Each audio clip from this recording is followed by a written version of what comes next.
हाँ हाँ, बैठ जाइए प्लीज। चलिए फटाफट से बैठ जाइए, स्टार्ट करते हैं। फाइनेंशियल मैनेजमेंट का आज हम 5th चैप्टर। सबसे पहले तो आप सभी को गुड मॉर्निंग। आज हम जो चैप्टर स्टार्ट करने जा रहे हैं, इसका नाम सुनकर ही आपको अच्छा लगा होगा, रेशियो एनालिसिस। कहीं ना कहीं पर आप लोगों ने इसके बारे में थोड़ा बहुत 12th में पढ़ रखा होगा, आई थिंक। करेक्ट ना? यस। तो ये वही रेशियो है, ये वो ही रेशियो है। रेशियो एनालिसिस बेसिकली अकाउंटिंग का चैप्टर है। ये बात अलग है कि हमारे फाइनेंशियल मैनेजमेंट के कोर्स में दे रखा है। यहां पर हमें जो रेशियो एनालिसिस दे रखे हैं वो है फाइनेंशियल रेशियो। फाइनेंशियल रेशियो का मतलब क्या होता है? वो सारे रेशियो जो फाइनेंशियल स्टेटमेंट पर बेस्ड है। फाइनेंशियल स्टेटमेंट में trading account, profit and loss account, balance sheet, उन पर बेस्ड जो रेशियो होते हैं वो फाइनेंशियल रेशियो होते हैं। तो सबसे पहले तो इस चैप्टर के बारे में थोड़ा सा बेसिक हम बात कर लेते हैं। फिर आज हम बहुत सारे रेशियो के बारे में लिखने वाले हैं और आप सब उसको नोट करने वाले हो। और उसके बाद आज आज तो शायद ही नंबर आएगा, नेक्स्ट क्लास में हम रेशियो के क्वेश्चन सॉल्व करना स्टार्ट करेंगे। ठीक है? हाँ, ज़्यादा बड़ा चैप्टर नहीं है, छोटा ही चैप्टर है। इतना भी छोटा नहीं, जो डिविडेंड पॉलिसी किया था उतना भी छोटा नहीं, बट हाँ बहुत बड़ा चैप्टर भी नहीं है। बिल्कुल आप लोगों को नोट्स नहीं देखने, आपको चाहिए कि यहाँ पर केवल और केवल रजिस्टर और पेन, कैलकुलेटर भी नहीं चाहिए, केवल रजिस्टर और पेन चाहिए। हाँ शायद आज तो वैसे मुझे नहीं लगता कोई क्वेश्चन स्टार्ट करा पाएंगे, तो केवल रजिस्टर और पेन चाहिए। स्टार्ट करें? चलिए।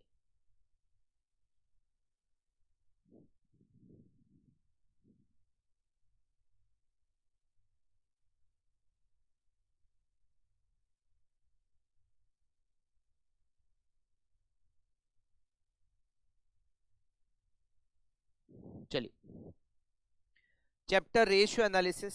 सबसे पहले स्टार्ट करते हैं, व्हाट इज रेशियो। ये रेशियो होते क्या? रेशियो कोई भी दो फैक्टर के बीच में रिलेशनशिप बताते हैं।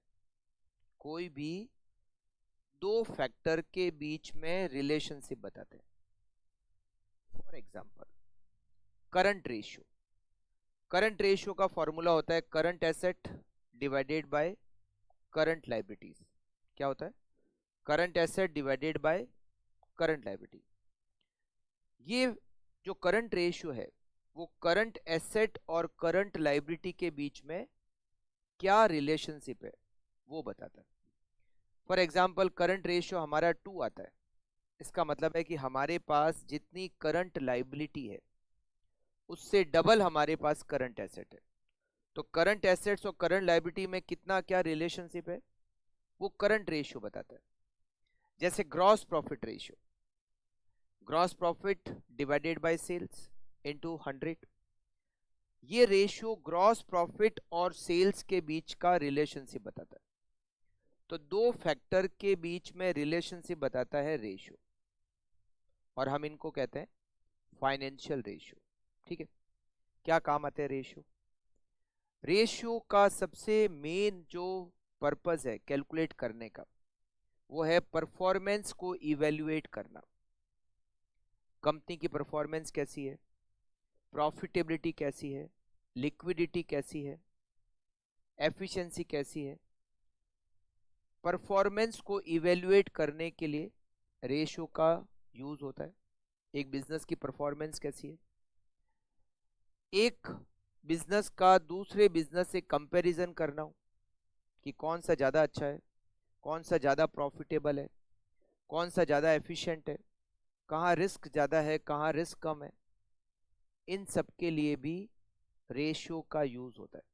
तो बहुत सारे यूज़ हैं। इन्वेस्टर के पॉइंट ऑफ व्यू से रेशियो काम आते हैं, एम्प्लॉय के पॉइंट ऑफ व्यू से रेशियो काम आते हैं, गवर्नमेंट के पॉइंट ऑफ व्यू से रेशियो काम आता है, तो अलग अलग पर्सन के पॉइंट ऑफ व्यू से अलग अलग तरह के रेशियो काम आते हैं। तो यहाँ पर बहुत सारे रेशियो हैं और बहुत सारे रेशियो हमें याद भी करने हैं। अच्छा, सबसे बड़ी बात, कोई कॉन्सेप्ट नहीं है। जैसे फॉर एग्जांपल मैं आपको बात करूं करंट रेशियो, फॉर्मूला होता है current asset divided by current liability. अब इसका कोई कॉन्सेप्ट नहीं है कि मैं आपको कोई कॉन्सेप्ट से बताऊं कि ये क्या इसका लॉजिक या क्या इसका पॉइंट है। तो करंट रेशियो को आपको याद ही करना पड़ेगा कि इसका फॉर्मूला होता है current asset divided by current liability. ठीक है। अच्छा, हमारा जो कोर्स है, मतलब हमारे कोर्स में ये जो चैप्टर दे रखा है रेशियो एनालिसिस, इसमें हमारा काम कितना है? हो सकता है आपको फाइनेंशियल स्टेटमेंट दे रखे होंगे और कहेंगे कि रेशियो निकालो, जीपी रेशियो निकालो, एनपी रेशियो निकालो, करंट रेशियो निकालो, आरओआई कैलकुलेट करो, है ना, ये रेशियो निकालो। या तो ऐसा क्वेश्चन बनता है, या फिर हो सकता है कि आपको इनकम्प्लीट फाइनेंशियल रिकॉर्ड्स दे रखे और कहते हैं इनको कंप्लीट करो, जैसे आधी अधूरी बैलेंस शीट दे रखी है, कहते हैं इसको पूरा करो। या तो इस टाइप के क्वेश्चन आएंगे, या फिर आपको कुछ इंफॉर्मेशन दे रखी है और कहेंगे कि ट्रेडिंग अकाउंट, पी&एल अकाउंट और बैलेंस शीट बना दो। या तो ऐसे क्वेश्चन आते हैं। बट हमारे ऐसे क्वेश्चन नहीं आते कि आप एनालिसिस करो, कि बताओ आप परफॉर्मेंस को इवेल्युएट करो। एक कंपनी के रेशियो दिए हुए हैं, एक और कंपनी के रेशियो दिए हुए हैं और कहते हैं बताओ कि एनालिसिस करना है आपको। तो एनालिसिस करने से रिलेटेड क्वेश्चन नहीं आते, तो ये तो अच्छी बात भी है। तो हमें करना क्या है इसमें, जो भी मैं रेशियो आपको नोट कराता हूँ, आपको उसको 2-4 बार पढ़ लेना है। तो 2-4 बार पढ़ लोगे तो जब हम क्वेश्चंस करेंगे तो आप आसानी से उसको सॉल्व कर पाओगे। एक बार तो आप 2-4 बार पढ़ लेना, उसके बाद में, हाँ, उसके बाद में जब हम क्वेश्चंस करेंगे तो बार बार वो रेशियो जब आएंगे तो याद भी हो जाएंगे, तो आपको अलग से उनको ज़्यादा याद करने की ज़रूरत नहीं पड़ेगी, क्योंकि बहुत सारे। अच्छा, अभी मैं आपको जो रेशियो बताऊंगा वो बहुत जो अच्छे अच्छे रेशियो हैं वो करेंगे। ऐसा नहीं है कि हम आपके कोर्स में 50 रेशियो तो सब कुछ अभी यहाँ पढ़ने वाले हैं। हो सकता है 40, 42, 45 जो भी आपके रेशियो है, जो बहुत कम काम आते हैं, अभी हम उनको डिस्कस नहीं करेंगे। जब पूरा चैप्टर खत्म हो जाएगा तो बच्चे हुए जो मैंने आपको नोट्स दिए हैं, जो मैंने आपको बुक दी है, उसमें से जो बचे हुए रेशियो है वो सबसे लास्ट में हम डिस्कस कर लेंगे। तो अभी मैं आपको जो रेशियो बताता हूँ, ऐसा नहीं कि बुक के अंदर है तो आप लिखो, नहीं, आपको एक एक रेशियो को लिखना है। ठीक है, क्योंकि लिखने से भी बहुत सारे रेशियो याद हो जाते हैं। तो रेशियो, कोई भी दो फैक्टर के बीच रिलेशनशिप, रेशियो को 4 कैटेगरी में हमने डिवाइड किया।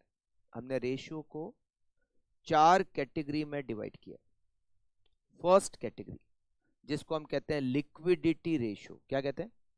Liquidity ratio. सेकंड रेशियो जिसको हम कहते हैं प्रॉफिटेबिलिटी रेशियो। थर्ड रेशियो जिसको हम कहते हैं एफिशिएंसी रेशियो, या फिर उसका नाम है एक्टिविटी रेशियो, या फिर उसका नाम है टर्नओवर रेशियो। और लास्ट रेशियो जिसको हम कहते हैं कैपिटल स्ट्रक्चर रेशियो। ये 4 टाइप के रेशियो है। एक और होता है कवरेज रेशियो।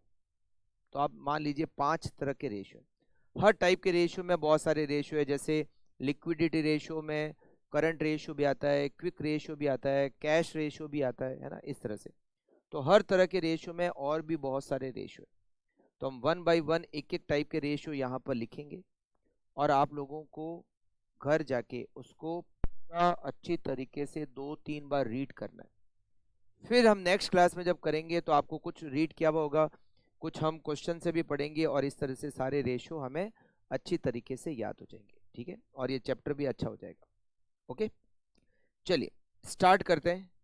सबसे पहले टाइप के रेशियो, और वो आप लिखो लिक्विडिटी रेशियो। सबसे फर्स्ट टाइप के रेशियो आप लिखिए liquidity ratio.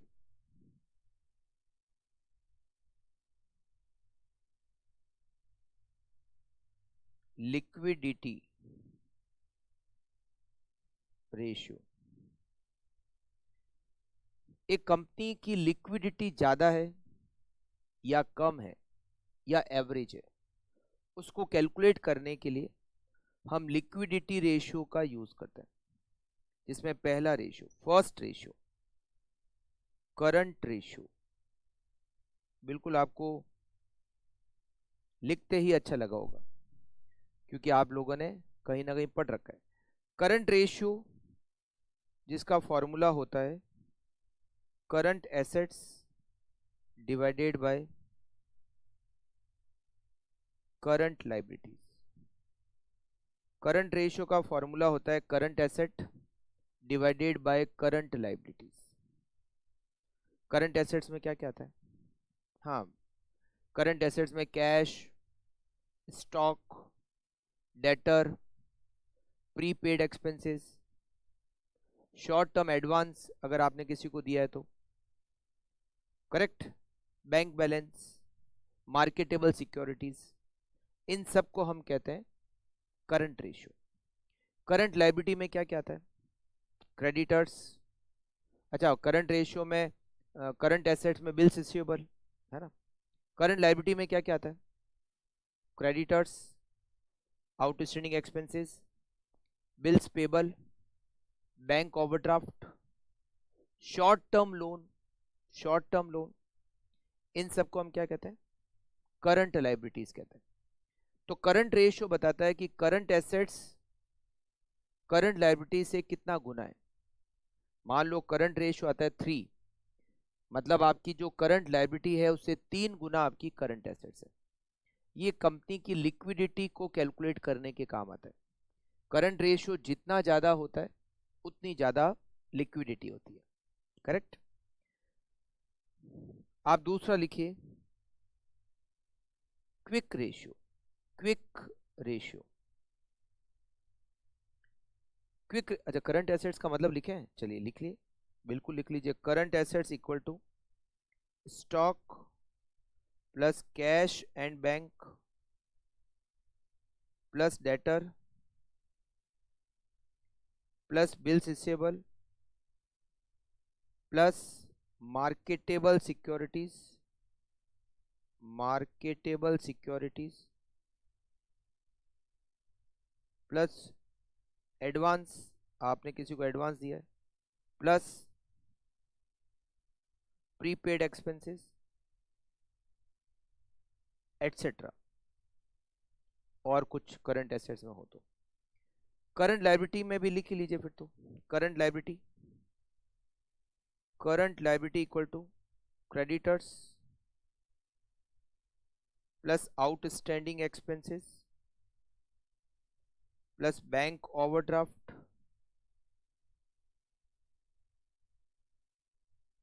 Plus bills payable plus कोई प्रोविजन बनाओ, provision for taxation,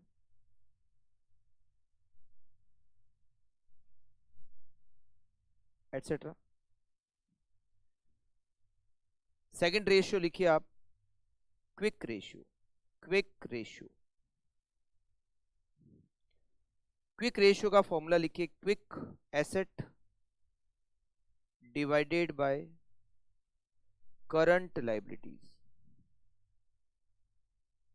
quick asset divided by current liabilities.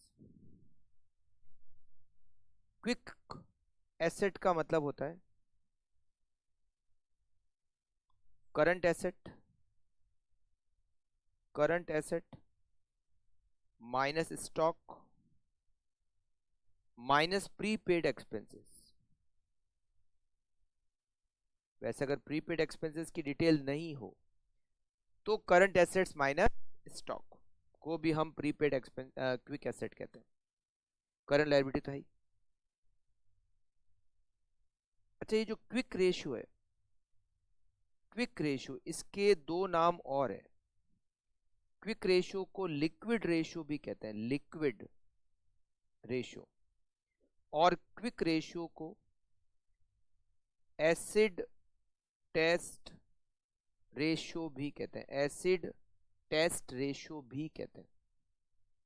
मतलब क्विक रेशियो कहो चाहे लिक्विड रेशियो कहो चाहे एसिड टेस्ट रेशियो, एक ही बात है, इट इज क्विक रेशियो। ये करंट रेशियो क्या और क्विक रेशियो क्या? करंट रेशियो 1 साल की लिक्विडिटी को कैलकुलेट करने के काम आता है। 1 year liquidity current ratio. But quick ratio short term liquidity को कैलकुलेट करने के काम आता है। महीने 2 महीने की लिक्विडिटी कैलकुलेट करने के लिए क्विक रेशियो। एक और इसमें होता है कैश रेशियो। कैश रेशियो ये हाईली लिक्विड रेशियो है, मतलब 2-5 दिन की लिक्विडिटी कैलकुलेट करने के लिए कैश रेशियो। इसका फॉर्मूला होता है cash plus marketable securities. Marketable securities divided by current liability. Current liabilities, it is called cash ratio. तो लिक्विडिटी में ये 3 इंपॉर्टेंट रेशियो, जिसमें से करंट रेशियो और क्विक रेशियो तो सबसे ज्यादा इंपॉर्टेंट है, और ये भी इंपॉर्टेंट है कैश रेशियो। ठीक है, चलिए ये हो गया लिक्विडिटी। कंपनी की लिक्विडिटी कैसी है इसको कैलकुलेट करने के लिए लिक्विडिटी रेशियो। अब आप हेडिंग लगाइए second, profitability ratio. Profitability ratio, profitability ratio, business की प्रॉफिटेबिलिटी को कैलकुलेट करने के लिए प्रॉफिटेबिलिटी रेशियो। इसका फर्स्ट नंबर रेशियो है जीपी रेशियो। बिल्कुल आप लोगों को पता रहेगा, gross profit divided by sales multiply by 100। Gross profit divided by sales into 100, it is GP ratio. NP ratio, net profit ratio, equals to net profit divided by sales multiply by 100। net profit divided by sales multiply by 100, it is net profit ratio। operating profit ratio, operating profit ratio equals to operating profit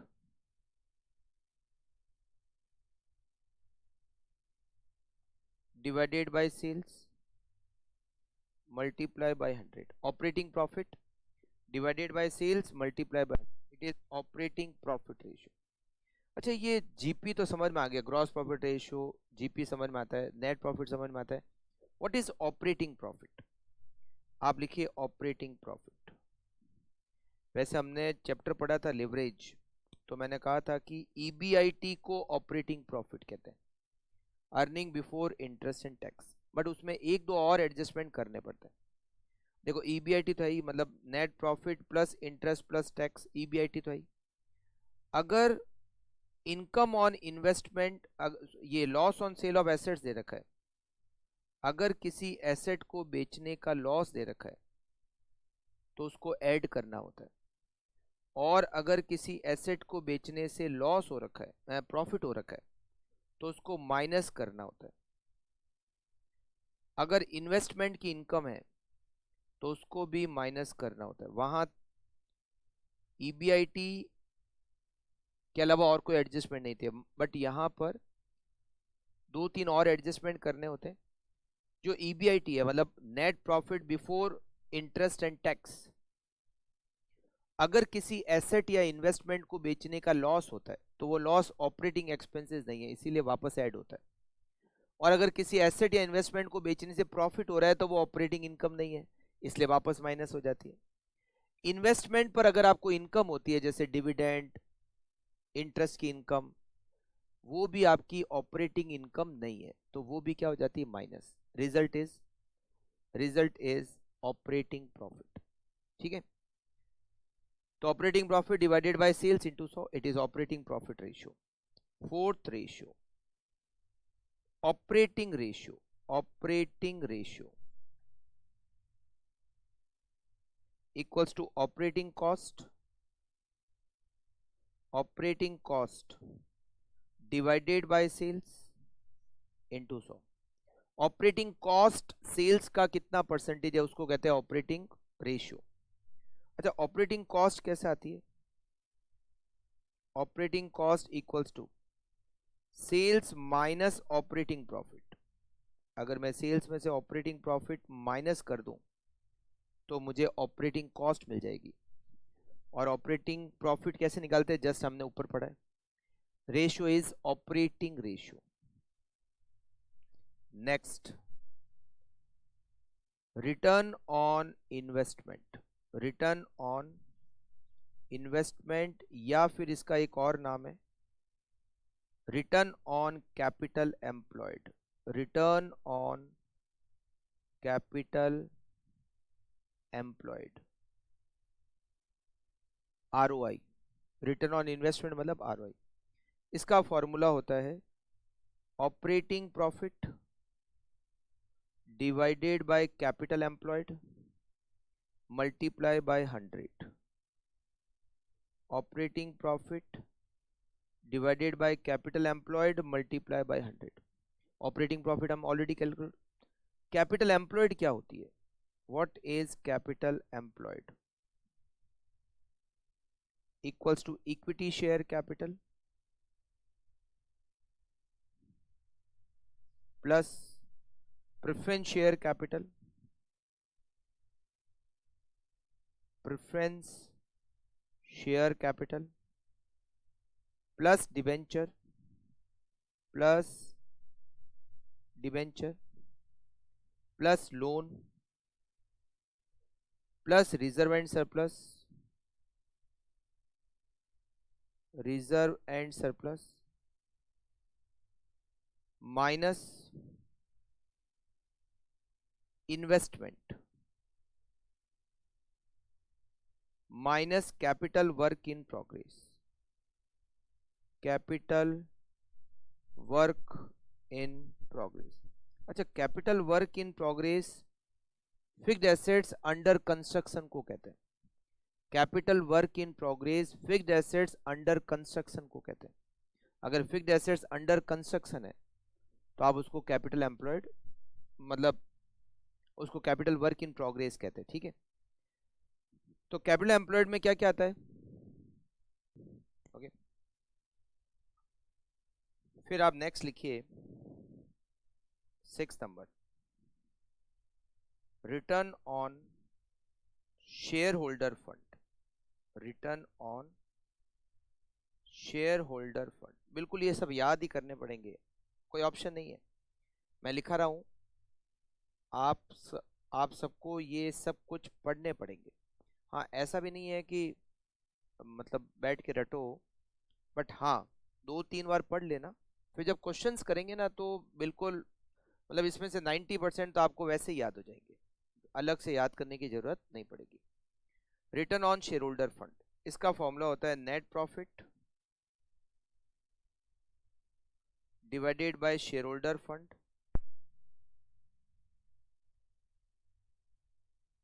multiply by 100। Net profit divided by share holder fund multiply by 100। ये share holder fund क्या होता है, what is share holder fund, equals to equity share capital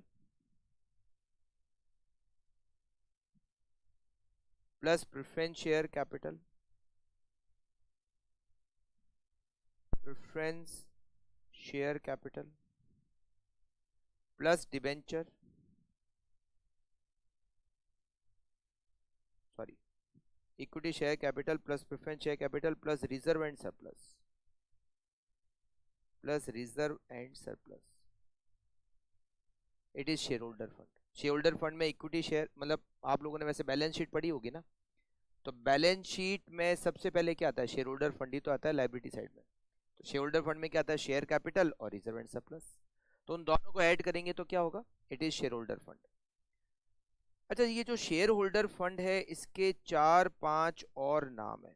जैसे होता है ना कि आपके भी घर पे कुछ नाम, स्कूल में कुछ नाम, दोस्तों के बीच में कुछ और ही नाम नहीं होते, 2-3 नाम होते हैं, है ना। कि स्कूल में एकदम ऑफिशियल नाम होता है, दोस्तों के बीच में वो सबसे जो आपको कन्वीनियंट लगता है वैसा नाम आपके ऊपर आपकी आपकी कैरेक्टरिस्टिक्स के हिसाब से आपका नाम रख देते हैं फ्रेंड्स, क्यों।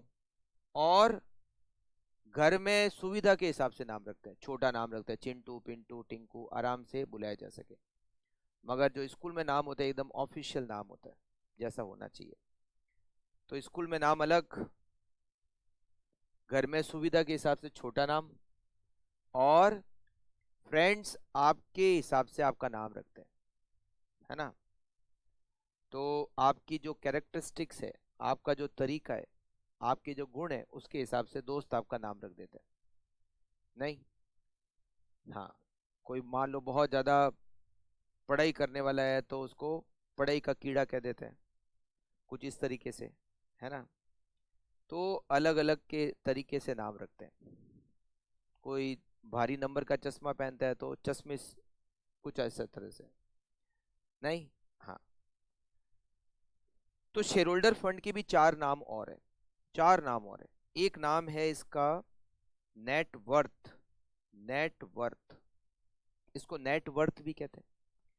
एक इसका नाम है इक्विटी, केवल इक्विटी, इसको इक्विटी भी कहते हैं। इसका एक नाम और है, इसको कहते हैं प्रोप्राइटरी फंड, प्रोप्राइटरी फंड भी कहते हैं। और इसको ऑनर इक्विटी भी कहते हैं। मतलब इसके बहुत सारे नाम हैं। इसका मतलब क्या हुआ, ये जो आपने रेशियो लिखा है return on share holder fund, आप इसको रिटर्न ऑन नेट वर्थ भी कह सकते हो, रिटर्न ऑन प्रोप्राइटरी फंड भी कह सकते हो, रिटर्न ऑन इक्विटी भी कह सकते हो। समझा, क्योंकि इस शेयर होल्डर फंड के चार नाम और है। अच्छा, नेक्स्ट रेशियो लिखिए आप, return on equity share holder fund, return on equity share holder fund equals to net profit minus preference dividend divided by equity share holder fund multiply by 100। Net profit minus preference dividend, उसमें divide करना है equity share holder fund multiply by 100। ये equity share holder fund क्या होता है, equity share holder fund equals to equity share capital plus reserve and surplus, it is equity share holder fund. अच्छा, profitability ratio जितने ज्यादा होते हैं उतनी ज्यादा प्रॉफिटेबिलिटी, ज्यादा रेशियो का मतलब ज्यादा प्रॉफिटेबिलिटी। ऑपरेटिंग रेशियो को छोड़ के, ऑपरेटिंग रेशियो तो ऑपरेटिंग कॉस्ट, तो अगर जीपी रेशियो ज्यादा है, एनपी रेशियो ज्यादा है, ऑपरेटिंग रेशियो ज्यादा है, आरओआई ज्यादा है, return on share holder fund ज्यादा है, return on equity share holder fund ज्यादा है, मतलब ज्यादा profitability. Next, earning yield, earning yield equals to EPS divided by MPS into 100। EPS का मतलब अर्निंग पर शेयर, एमपीएस का मतलब मार्केट प्राइस पर शेयर। मतलब एक कंपनी अपने शेयर की मार्केट प्राइस पर कितना परसेंटेज अर्न करती है। मान लो आपका अर्निंग पर शेयर है 10 रुपए और मार्केट प्राइस है 50 रुपए, तो earning per share market price per share का 20% है। एक होता है dividend yield, dividend yield, dividend yield equals to dividend per share divided by market price per share into 100, DPS divided by MPS into 100, it is dividend yield. PE ratio पूरा नाम है price earning ratio, price earning ratio, market price per share divided by earning per share, ये बताता है। हाँ, P ratio already अपने आ चुका है, पीई रेशियो ऑलरेडी हम पढ़ चुके हैं पहले चैप्टर में। तो market price per share divided by earning per share, मतलब हमारी जो मार्केट प्राइस है शेयर की, वो अर्निंग से कितना गुना है, अर्निंग से कितना गुना मार्केट प्राइस है, it is PE ratio, price earning ratio. ठीक है। अच्छा, अगर किसी एक्सपेंसेस का रेशियो निकालना है, जैसे मान लो आपको कहते हैं रेंट रेशियो निकालो, एक्सपेंसेस का रेशियो। तो जिस एक्सपेंसेस का रेशियो है expenses divided by sales multiply by 100। जैसे रेंट रेशियो तो rent divided by sales into 100, salary ratio तो salary divided by sales into 100। ठीक है ना, इस तरह से। तो ये हमने बहुत सारे लिखे हैं प्रॉफिटेबिलिटी रेशियो। अब आप तीसरे नंबर पे लिखिए एक्टिविटी रेशियो। एक्टिविटी रेशियो जिसका एक नाम टर्नओवर रेशियो भी है, टर्नओवर रेशियो, और एक नाम एफिशिएंसी रेशियो भी है, एफिशिएंसी रेशियो। एक्टिविटी रेशियो या टर्नओवर रेशियो या एफिशिएंसी रेशियो किसी कंपनी की एक्टिविटी कैसी है, फास्ट है, स्लो है, एफिशिएंसी है। सबसे पहले इसका रेशियो लिखो capital turnover ratio. Capital turnover ratio equals to sales divided by capital employed. Capital employed नहीं, मल्टीप्लाई बाय 100 नहीं, sales divided by capital employed, it is capital turnover ratio. अच्छा, कैपिटल दो जगह इन्वेस्ट होती है, एक तो फिक्स्ड एसेट्स में और एक वर्किंग कैपिटल में। तो एक रेशियो बना fixed assets turnover ratio, fixed assets turnover ratio, जिसका फॉर्मूला है sales divided by fixed assets, और एक है working capital turnover ratio, working capital turnover ratio, जिसका फॉर्मूला है sales divided by working capital, sales divided by working capital. ठीक है, जितने ज्यादा रेशियो उतनी ज्यादा एफिशिएंसी। ज्यादा रेशियो का मतलब है ज्यादा एफिशिएंसी, मतलब आप अच्छी एफिशिएंसी से काम कर रहे हो। कम रेशियो का मतलब कम एफिशिएंसी। फिर आप लिखिए stock turnover ratio. Stock turnover ratio, it is cost of goods sold, cost of goods sold divided by average stock. Stock turnover ratio ये बताता है कि हमारा जो स्टॉक है वो कितना, उसका मूवमेंट कैसा है, फास्ट मूविंग है, स्लो मूविंग है, या डेड स्टॉक है। स्टॉक टर्नओवर रेशियो जितना ज्यादा आता है मतलब उतना ही फास्ट मूविंग है।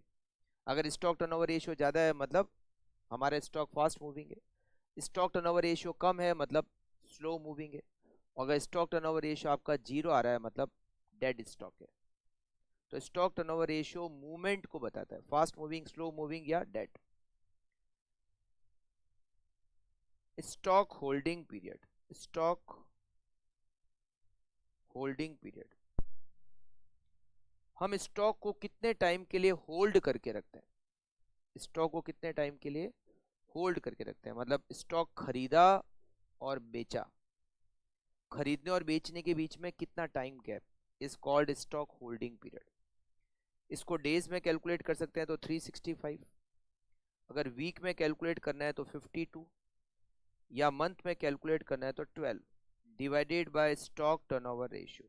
स्टॉक टर्नओवर रेशियो 365 और 52 और 12, मतलब कोई एक आएगा, डेज में निकालना हो या वीक में निकालना हो या 12। देखो स्टॉक टर्नओवर रेशियो जितना ज्यादा होता है उतना अच्छा होता है, मूवमेंट जितना अच्छा होगा उतना अच्छा है, मगर होल्डिंग पीरियड जितना कम होगा उतना अच्छा है। होल्डिंग पीरियड कम और टर्नओवर रेशियो ज्यादा। वैसे तो अपने को एनालिसिस करना नहीं है, तो अपने को तो फॉर्मूला याद होना चाहिए कि क्या होता है फॉर्मूला। अच्छा, एवरेज स्टॉक का मतलब क्या होता है, जैसे हमने स्टॉक टर्नओवर रेशियो में लिखा है एवरेज स्टॉक, मतलब opening stock plus closing stock divided by 2। But by chance आपको एक ही स्टॉक दिया हुआ है, ओपनिंग नहीं दिया हुआ है, केवल क्लोजिंग ही दिया हुआ है, और ओपनिंग के बारे में कोई डिटेल भी नहीं है, तो फिर हम क्लोजिंग स्टॉक को एवरेज मान लेंगे। अगर कुछ नहीं है तो फिर क्या करें, एक ही डिटेल है तो फिर जो दिया हुआ है वही एवरेज है। ठीक है, अच्छा अब नेक्स्ट लिखिए debtor turnover ratio. Debtor turnover ratio, debtor का मूवमेंट, मतलब डेटर कितना, जैसे हम उसको माल बेचते हैं, फिर वो पेमेंट करता है, फिर माल बेचते हैं, कितना पेमेंट, तो ये मूवमेंट कैसा है, फास्ट मूवमेंट है या slow movement. Stock turnover, debtor turnover ratio का फॉर्मूला होता है credit sales, credit sales divided by average receivable, average receivables. Credit sales समझ गए, एवरेज का मतलब वही opening plus closing divided by 2।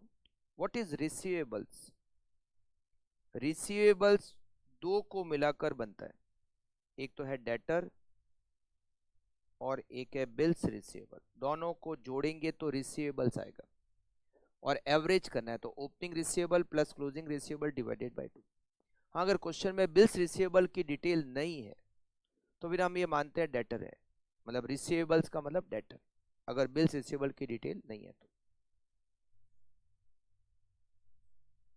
Debtor collection period, debtor से ऑन एन एवरेज कितने टाइम में पैसा आ जाता है, मतलब एक तरह से क्रेडिट पीरियड। हम डेटर को ऑन एन एवरेज क्या टाइम देते हैं पेमेंट करने के लिए। डेज में कैलकुलेट करना हो तो 365, वीक में करना हो तो 52, मंथ में करना हो तो 12 divided by debtor turnover ratio, debtor turnover ratio, debtor का मूवमेंट, डेटर कलेक्शन पीरियड मतलब डेटर कितने टाइम में कलेक्शन कर देता है, कितने टाइम में पैसे देता है। सेम इसी तरीके से आप लिखो creditor turnover ratio, creditor turnover ratio, इसका फॉर्मूला होता है credit purchase, credit purchase divided by average payable. ये पेबल का मतलब होता है creditor plus bills payable, creditor plus bills payable equals to creditor equals to payables. 9th creditors payment period, on an average हम creditor को कितने time period में payment करते हैं, it is creditor payment period. इसका फॉर्मूला होता है 365 days में निकालना हो तो, और 52 वीक में निकालना हो तो, और 12 मंथ में निकालना हो तो, divided by creditors turnover ratio, creditor turnover ratio. Okay, ये हमारे हो गए एक्टिविटी रेशियो, और भी दो चार होंगे तो वो सबसे लास्ट में डिस्कस करेंगे। ठीक है, अब आप लिखिए next capital structure ratio, capital structure ratio. Capital structure ratio, देखो एक कंपनी की जो कैपिटल होती है उसमें शेयर होल्डर का पैसा होता है, लोन का पैसा होता है। ज्यादा क्या है, अगर शेयर होल्डर का पैसा ज्यादा है तो थोड़ी सेफ्टी ज्यादा है, लोन ज्यादा होगा तो रिस्क ज्यादा होगी, मगर लोन ज्यादा होगा तो प्रॉफिटेबिलिटी ज्यादा आएगी क्योंकि लोन की कॉस्ट कम होती है, शेयर कैपिटल की कॉस्ट ज्यादा होती है। तो दोनों देखने पड़ते हैं कि आपकी कैपिटल का स्ट्रक्चर कैसा है, शेयर होल्डर का पैसा ज्यादा या डेब्ट का पैसा ज्यादा। डेब्ट का पैसा ज्यादा होगा तो रिस्क बढ़ेगी बट प्रॉफिटेबिलिटी भी बढ़ेगी, शेयर होल्डर का पैसा ज्यादा होगा तो रिस्क कम हो जाएगी बट प्रॉफिटेबिलिटी भी कम हो जाएगी। तो इसके लिए हम बहुत सारे रेशियो कैलकुलेट करते हैं, जिसमें आप पहले नंबर पे लिखिए डेट इक्विटी रेशियो, डेब्ट इक्विटी रेशियो इक्वल्स टू डेब्ट डिवाइडेड बाय इक्विटी। इसमें डेब्ट का मतलब क्या होता है, long term loan plus debenture, debenture भी डेब्ट है, लॉन्ग टर्म लोन भी डेब्ट है। इक्विटी का मतलब share holder fund, share holder fund, equity share capital, preference share capital और रिजर्व एंड सरप्लस। मैंने आपको बताया ना शेयर होल्डर फंड के 4 नाम और है, उसमें से एक नाम इक्विटी है। ये रेशियो ज्यादा होने का मतलब है रिस्क ज्यादा, और कम होने का मतलब है रिस्क कम। इसमें आप एक रेशियो लिखो, capital gearing ratio. Capital gearing ratio equals to डेप्ट plus preference share capital plus preference share capital divided by equity share holder fund. देखो आपकी जो कैपिटल है उसमें मेन 2 सोर्स हैं। एक ऐसा सोर्स जिस पर फिक्स चार्जेज होते हैं, और एक ऐसा सोर्स जिस पर फिक्स चार्जेस नहीं होते। फिक्स चार्जेस सोर्स का मतलब क्या, जिस पर फिक्स चार्ज देना है, जैसे इंटरेस्ट, लोन पर फिक्स इंटरेस्ट देना है, तो वो क्या हो गया, फिक्स चार्जेज फंड। जैसे प्रेफरेंस शेयर पर फिक्स डिविडेंड देना होता है, तो वो हो गया फिक्स चार्जेज फंड। जैसे डिवेंचर पर फिक्स इंटरेस्ट देना होता है, तो वो क्या हो गया, फिक्स चार्जेज फंड। बट एक ऐसा सोर्स है जिस पर फिक्स चार्जेस नहीं होते, और वो होता है इक्विटी शेयर होल्डर का फंड। कोई फिक्स नहीं होता। तो फिक्स चार्जेज फंड, डेब्ट और preference share divided bye non fix charges fund, ये रेशियो होता है कैपिटल गियरिंग रेशियो। ये रेशियो ज्यादा होने का मतलब ज्यादा रिस्क, कम होने का मतलब कम रिस्क। एक इसमें आप लिखिए proprietary ratio. Proprietary ratio equals to proprietor fund. Proprietary fund जो हम ऑलरेडी पढ़ चुके हैं, share holder fund divided by total asset. ये रेशियो जितना ज्यादा होगा उतनी कम रिस्क होगी, क्योंकि प्रॉपर्टी फंड में डिवाइड कर रहे हैं टोटल एसेट्स का, तो ज्यादा रेशियो मतलब प्रॉपर्टी फंड ज्यादा है, शेयर होल्डर फंड ज्यादा होगा तो कम रिस्क होगी। फिर आप लिखिए कवरेज रेशियो। और भी इसमें बहुत सारे रेशियो हैं, बट वो बाद में सबसे लास्ट में पढ़ेंगे, ठीक है। कवरेज रेशियो, इसमें पहला रेशियो लिखिए interest coverage ratio. Interest coverage ratio formula लिखिए EBIT डिवाइडेड बाय इंटरेस्ट। आप इंटरेस्ट किस में से देते हो, आप इंटरेस्ट देते हो EBIT में से। EBIT में से तो माइनस करते हैं इंटरेस्ट, EBIT में से आप इंटरेस्ट देते हो, तो ये जो EBIT है वो इंटरेस्ट से कितना गुना है, उसको कहते हैं इंटरेस्ट कवरेज रेशियो। मान लीजिए आपका इंटरेस्ट है 1,00,000 रुपए और आपका EBIT है 5,00,000 रुपए, तो आपका EBIT इंटरेस्ट से 5 गुना है। मतलब सेफ्टी थोड़ी सी है। मान लो EBIT 10,00,000 हो और इंटरेस्ट 1,00,000 हो, तो इंटरेस्ट कवरेज रेशियो हो गया 10 टाइम्स 10,00,000 डिवाइडेड बाई 1,00,000। जितना ज्यादा इंटरेस्ट कवरेज रेशियो होता है, इंटरेस्ट की सेफ्टी उतनी ही ज्यादा होती है। मतलब इंटरेस्ट की कितनी कवरेज मिल रही है, उसको कहते हैं इंटरेस्ट कवरेज रेशियो। एक होता है preference dividend coverage ratio. Preference dividend coverage ratio, preference dividend हम देते हैं नेट प्रॉफिट में से, इसलिए इसका फॉर्मूला होता है net profit divided bye preference dividend. Preference dividend एक होता है equity dividend coverage ratio. Equity dividend coverage ratio, coverage ratio, इसका फॉर्मूला होता है net profit minus preference dividend. Net profit में से प्रेफरेंस डिविडेंड माइनस करने के बाद जो प्रॉफिट होता है, हम उसमें से इक्विटी डिविडेंड देते हैं। इंटरेस्ट दिया जाता है EBIT में से, इसीलिए formula EBIT upon interest. Preference dividend दिया जाता है नेट प्रॉफिट से, इसलिए उसका फॉर्मूला है net profit divided bye preference dividend. Equity dividend दिया जाता है net profit minus preference dividend में से, तो इसलिए इसका फॉर्मूला है net profit minus preference dividend divided by equity dividend. ठीक है, तो ये बहुत सारे रेशियो हैं। कवरेज रेशियो लिखना बाकी है क्या, चलिए लिख लीजिए, लिख लीजिए बिल्कुल। बहुत सारे रेशियो हमने लिखे हैं।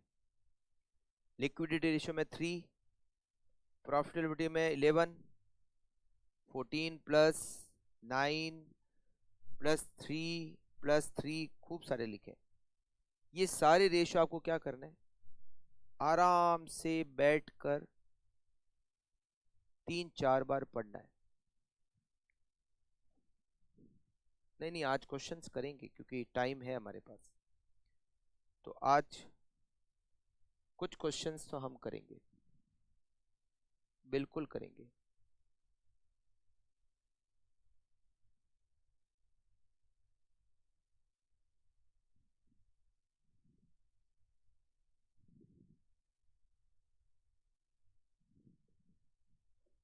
ये पढ़ के भी आना। चलिए स्टार्ट करते हैं। क्वेश्चन नंबर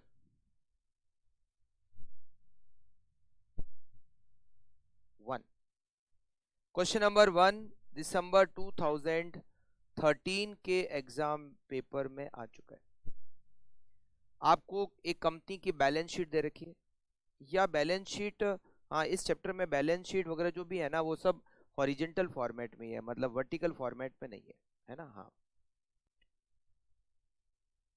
ठीक है।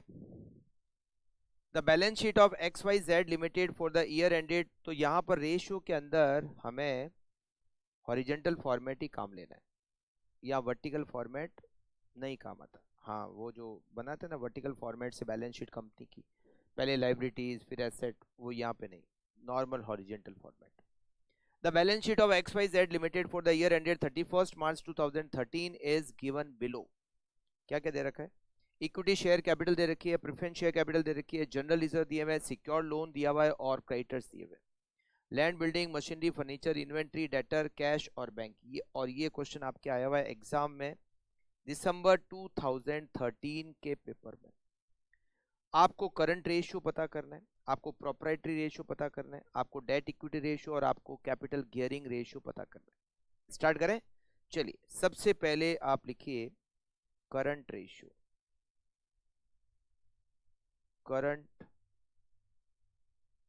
रेशियो क्या फॉर्मूला होता है, current asset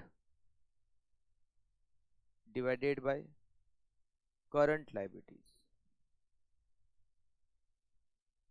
current liabilities, current assets में क्या क्या आएगा देखो, अगर आप एसेट साइड में देखो तो लैंड बिल्डिंग छोड़ दो, मशीनरी छोड़ दो, फर्नीचर छोड़ दो, इन्वेंट्री आएगा 3 लाख, प्लस डेटर आएंगे 3 लाख, प्लस कैश और बैंक आएंगे 50,000। ये हो गए आपके 6,50,000 current assets. Correct. Current liability में क्या क्या आएगा, केवल एक आएगा, क्रेडिटर्स आएंगे 1 लाख, और ये रेशियो हो गया 6.50 करंट रेशियो। उसके बाद में बी पॉइंट, ये ए पॉइंट था, अब B point proprietary ratio. Proprietary ratio जिसका फॉर्मूला होता है proprietary fund, proprietary fund divided by total asset, divided by total asset. Proprietary fund का मतलब क्या होता है, शेयर होल्डर फंड। तो देखो शेयर होल्डर फंड में आपकी इक्विटी शेयर कैपिटल आएंगे, प्रेफरेंस शेयर कैपिटल आएंगे, रिजर्व एंड सरप्लस में रिजर्व आएगा 1 लाख रुपए का, बस बाकी तो लोन है। तो 8 लाख आपकी प्रोप्राइटरी फंड, और एसेट साइड की टोटल एसेट्स हो गई 12 लाख, 0.667। तीसरा रेशियो हमें कैलकुलेट करना है debt equity ratio. Debt equity ratio, इसका फॉर्मूला होता है डेप्ट डिवाइडेड बाय इक्विटी। ठीक है, इसका फॉर्मूला होता है डेप्ट अपॉन इक्विटी। डेप्ट, आप लायबिलिटी साइड में देखोगे तो सिक्योर्ड लोन दे रखा है, वो डेप्ट है 3 लाख, और इक्विटी का मतलब प्रोप्राइटरी फंड मतलब शेयर होल्डर फंड, तो 3 लाख डेप्ट divided by 8 lakh share holder fund, 3 lakh divided bye 8 lakh 0.375। It is debt equity ratio. Fourth number पे हमें कैलकुलेट करना है capital gearing ratio. Capital gearing ratio, इसका फॉर्मूला होता है डेप्ट plus preference share capital divided by equity share holder fund. Equity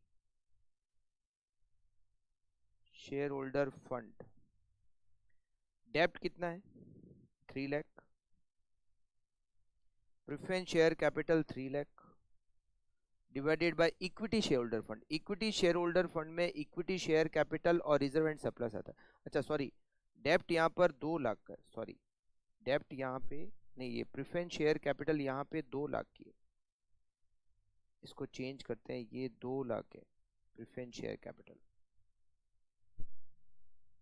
ठीक है।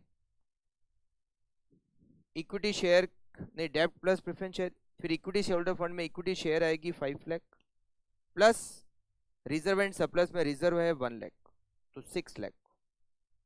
इसमें हमें 6 लाख का डिवाइड करना है। डेप्ट plus preference share capital divided by equity share holder fund. Equity share holder fund में इक्विटी शेयर कैपिटल और reserve and surplus, 5 lakh divided by 6 lakh, 0.833, ये आंसर हो गया। सिंपल था क्वेश्चन, नहीं? चलिए पहला क्वेश्चन हो गया,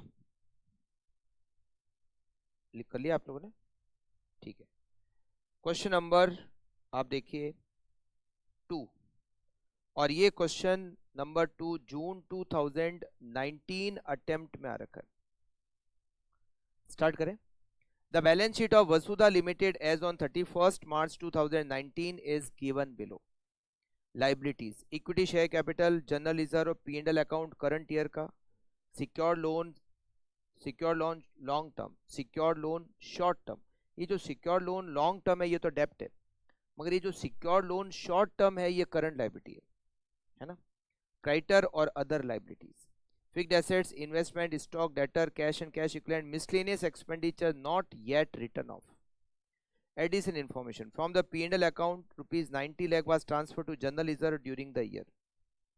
Interest 120 lakh और टैक्सेशन की रेट 40%। आपको करंट रेशियो पता करना है और आपको डेट इक्विटी रेशियो पता करना है। सबसे पहले तो हम बात करते हैं करंट रेशियो की। 2 रेशियो कैलकुलेट करना है। करंट रेशियो का formula current assets divided by current liabilities. Current assets divided by current liability. Current assets में देखिए, अगर आप बैलेंस शीट की एसेट साइड देखोगे तो फिक्स्ड एसेट्स छोड़ दो, इन्वेस्टमेंट छोड़ दो, स्टॉक आएगा 460, डेटर आएंगे 460, कैश और कैश इक्विवेलेंट आएगा 10। ये miscellaneous expenditure not yet return of, ये करंट एसेट्स में नहीं आता, तो 930 इज करंट एसेट्स। चलिए अब ऐड करते हैं करंट लाइबिलिटीज। करंट लाइबिलिटी में देखिए इक्विटी शेयर नहीं आते, जनरल रिजर्व नहीं, P&L नहीं, सिक्योर लोन लॉन्ग टर्म नहीं आता, सिक्योर लोन शॉर्ट टर्म का आएगा 360, क्रेडिटर आएंगे 150 और अदर लाइबिलिटीज आएगी 30, टोटल 540।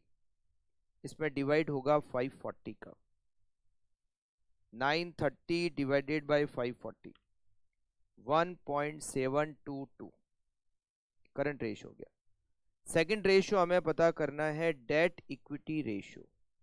डेट इक्विटी रेशियो, इसका फॉर्मूला होता है डेप्ट upon equity, dept divided by equity. सबसे पहले डेप्ट, यहां लॉन्ग टर्म लोन दिया हुआ है, ये डेप्ट है विच इज 300। अच्छा इक्विटी में आएगा share holder fund. Share holder fund में देखो क्या क्या आएगा, इक्विटी शेयर कैपिटल 250 आएगी, जनरल रिजर्व 280 आएंगे और P&L 30 का आएगा 560, तो 300 divided by 560, 300 divided by 560, it is 0.536। ठीक है, कंप्लीट करना है, कर लीजिए लीजिए, ये तो बहुत छोटा ही था।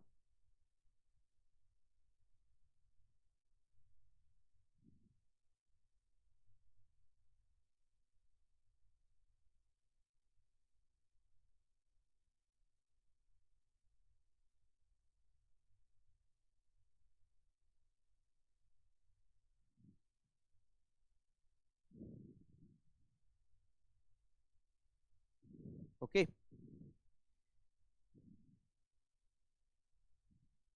आप देखिए क्वेश्चन नंबर 3। एक क्वेश्चन और देख लेते हैं, ठीक है। Following information has been gathered from the books of Tram Limited, the equity share of which is trading in the stock market at ₹14। Stock market में शेयर की प्राइस 14 है, मतलब एक शेयर की market price which is 14 rupees. एक share की face value 10 रुपए है और 10 लाख रुपए के शेयर है। 10 लाख रुपए के शेयर है, एक शेयर 10 रुपए फेस वैल्यू है, मतलब 1 लाख शेयर हो गए। प्रेफरेंस शेयर 2 लाख के हैं जिस पर डिविडेंड की रेट 10% है। Reserve 8 lakh, debenture 6 lakh. Profit before interest and tax, profit before interest and tax EBIT को कहते हैं, विच इज 4 लाख। इंटरेस्ट दे रखा है 60,000 और प्रॉफिट आफ्टर टैक्स दे रखा है 2,40,000।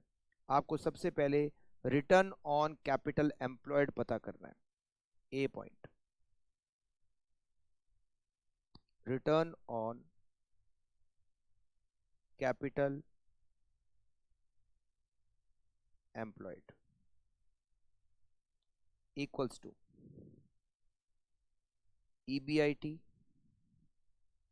डिवाइडेड बाय कैपिटल एम्प्लॉयड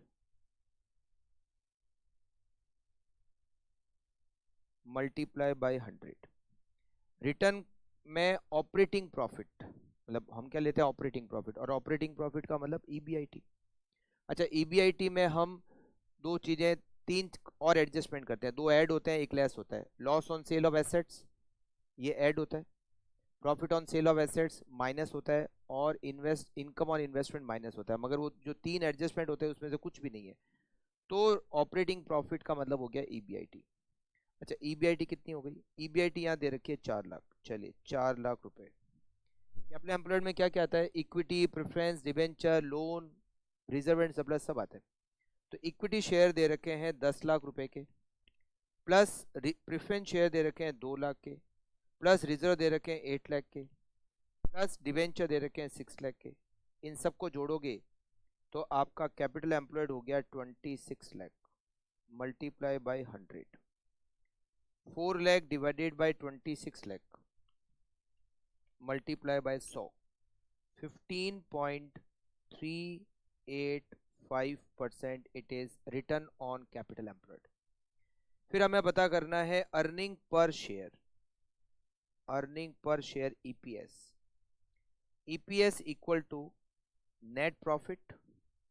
आप नेट प्रॉफिट में से, नेट प्रॉफिट आफ्टर टैक्स में से प्रेफरेंस डिविडेंड माइनस कर दो, प्रेफरेंस डिविडेंड माइनस करो और इसमें डिवाइड करो नंबर ऑफ इक्विटी शेयर्स का, नंबर ऑफ इक्विटी शेयर्स का। नेट प्रॉफिट कितना है after tax? Net profit after tax दे रखा है 2,40,000, 2,40,000 नेट प्रॉफिट दिया हुआ है। प्रेफरेंस डिविडेंड, यहां आपको 2 लाख के प्रेफरेंस शेयर है जिस पर 10% डिविडेंड की रेट हो गई 20,000, ये हो गया 20,000 divided by number of equity share. 10 lakh रुपए के शेयर हैं, एक 10 रुपए का है, मतलब number of equity share 1 lakh, number of equity share 1 lakh. तो आपका अर्निंग पर शेयर हो गया 2.20। फिर लास्ट पॉइंट आपको पीई रेशियो पता करना है। पीई रेशियो, पी रेशियो का फॉर्मूला क्या होता है? Market price per share divided by earning per share. Market price per share आपको क्वेश्चन के सबसे पहले दिया हुआ है 14, तो ये हो गया 14 divided by 2.20, 14 divided by 2.2, it is 6.364. It is PE ratio, price earning ratio. लिखना आपको, ये लीजिए, लिखिए।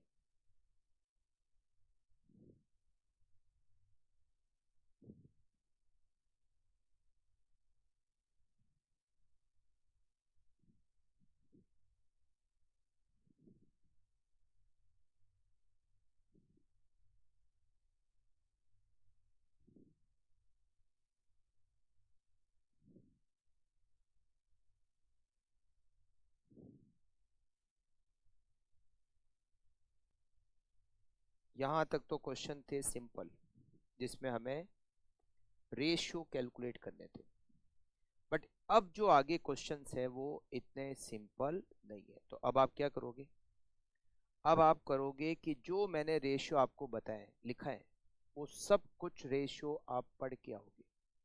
और कितनी बार कहा मैंने आपको, 4 बार पढ़ के आओगे।